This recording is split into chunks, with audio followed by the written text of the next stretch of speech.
Well, welcome to the program, everyone. Vice President Yemi Osinbajo says the Buhari government was not communicating very well, but promises that all that will change going forward.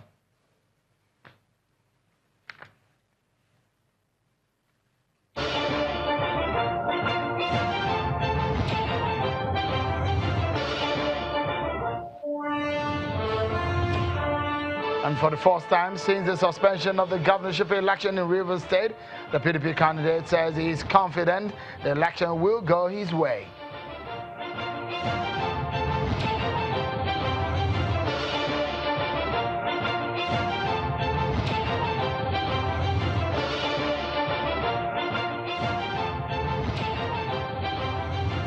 Hello everyone and welcome to the program. This is Politics Today live on Channels Television. I'm Shonwaki Maloye in Lagos. Well, Vice President Professor Yemi Osinbajo has promised better communication from the presidency going forward.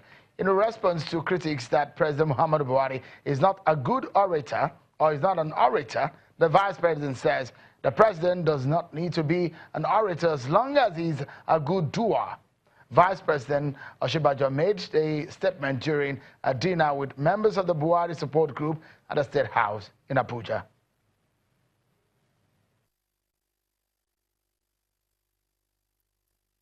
What we really need to do a lot more is to connect with the people that we love. We need to really connect with them more. All that the people want is an opportunity for us to interact with them. And I think one of the complaints that people made about our government is that we were not communicating enough, that people didn't even know what we had done. And I think that they were probably right. We did very well in terms of putting across our message during the campaigns, especially the 2015 campaign. But thereafter, we seemed to have just slacked up, and over time, the opposition and several others began to get the better of us, especially on social media and even on radio.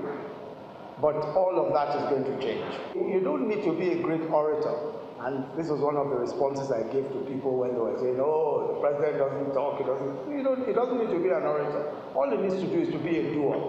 And what he's doing today, and what we've seen today is that despite the fact that we're earning 60% less than previous governments, we are spending almost 8 times more in terms, especially for capital projects. We're spending almost 8 times more. Why? Because the president is not stealing the money. Simple. Well, let's now check out some other political stories who are falling for you.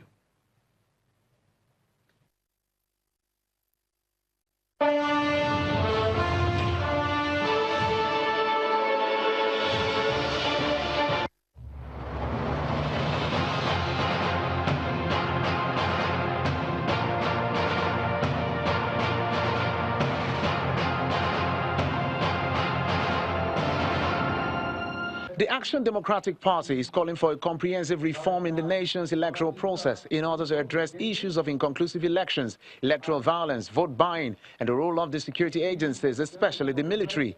Addressing a news conference in Abuja, the national chairman of the party, Mr. Yabagi Sani, who condemned the killing of innocent Nigerians, urged President Muhammadu Buhari to strengthen the nation's electoral process by signing the amended Electoral Act into law to make it easier for the collation and the transmission of results. We are also flabbergasted by the footage of alleged military involvement in the violence and irregularities that marred voting in Rivers State and other places, which has compelled the INEC to declare results in some states inconclusive or suspended.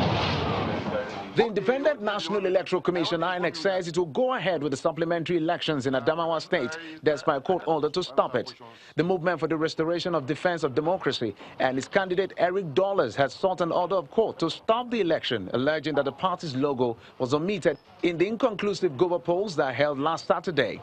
While fielding questions from journalists at a media briefing in his office in Yola, the resident electoral commissioner, Mr. Kasim Gaidam, says the commission is not aware of any court order restricting INEC from conducting the supplementary elections slated for the 23rd of March 2019. The INEC rec says no court order will stop the election. Where the normal procedural system of conducting elections were not observed.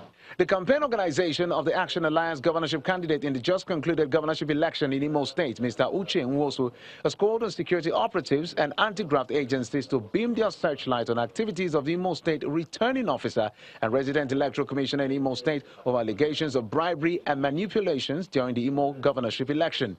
Addressing journalists at the campaign office in Owerri, the state capital, the Director General of Uche Nwosu campaign organization, Chidi Ibe, claimed that from all investigations made available to the campaign organization shows that both the rec and the returning officer were compromised. The governor-elect of Imo State, Emeka Ihedioha, has warned any person or group of persons, particularly financial institutions in Imo State, against engaging in any illegal last-minute transaction with the outgoing government, as anyone involved, according to him, are on their own. The governor-elect says elections are over, and the next step is the fulfillment of the promises we made to the people during the campaigns. They will translate our campaign promises into actionable executive and legislative policies.